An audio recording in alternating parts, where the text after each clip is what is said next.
Nom, prénom, qualité. Yann Janot, président du réseau La Forêt. Comment voyez-vous le marché de l'immobilier français aujourd'hui? Et puis, à plus ou moins courte échéance, qu'est-ce que ça va donner demain? L'année 2023, en tout cas le premier trimestre de l'année 2023, marque un repli du volume de transactions, un repli des prix également. Néanmoins, la demande reste soutenue. Les Français ont toujours envie d'accéder à la propriété, à l'investissement locatif. Difficile de projeter l'année 2023. Le volume de transactions au global devrait tout de même s'établir autour d'1 million de transactions sur le territoire, avec un léger fléchissement des prix, peut-être de l'ordre de 5%. Alors, vous parlez de léger fléchissement des prix. Est-ce que ça veut dire aussi ralentissement des transactions, ralentissement ou d'ailleurs coup de frein? On est plutôt sur un ralentissement, un atterrissage des transactions. Les délais de vente se sont vus prendre une petite semaine au cours des derniers mois. Les Français négocient plus, prennent plus leur temps pour comparer les logements. Est-ce que maintenant, on peut dire qu'il y a des raisons sérieuses de s'inquiéter en matière de logement plus globalement? Parce que depuis qu'Emmanuel Macron est président, eh bien, il n'y a pas de ministre du logement et on a l'impression que c'est un sujet qui n'est pas traité par l'exécutif.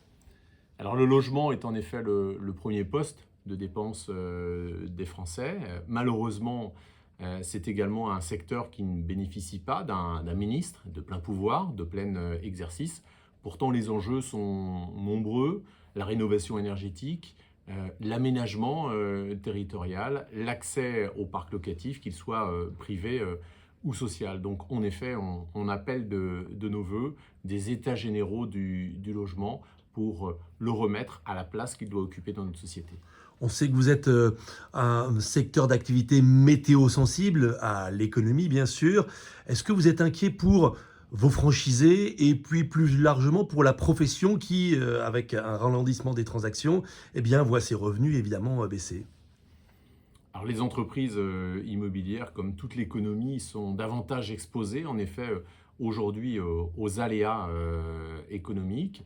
Les trésoreries sont davantage tendues. La gestion se fait beaucoup plus régulièrement et avec beaucoup plus d'attention.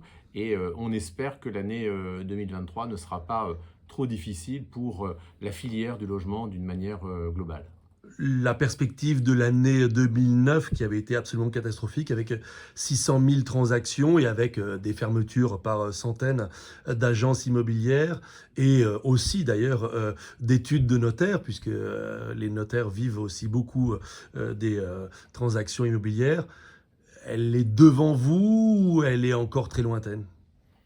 Non, je crois qu'on n'est pas du tout dans une situation comparable à 2009, une crise systémique.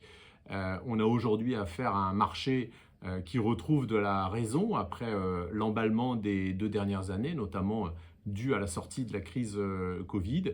Des taux d'intérêt qui reviennent finalement à la normale, autour de 3% aujourd'hui, et simplement des vendeurs et des acquéreurs qui doivent s'adapter et accepter cette nouvelle donne.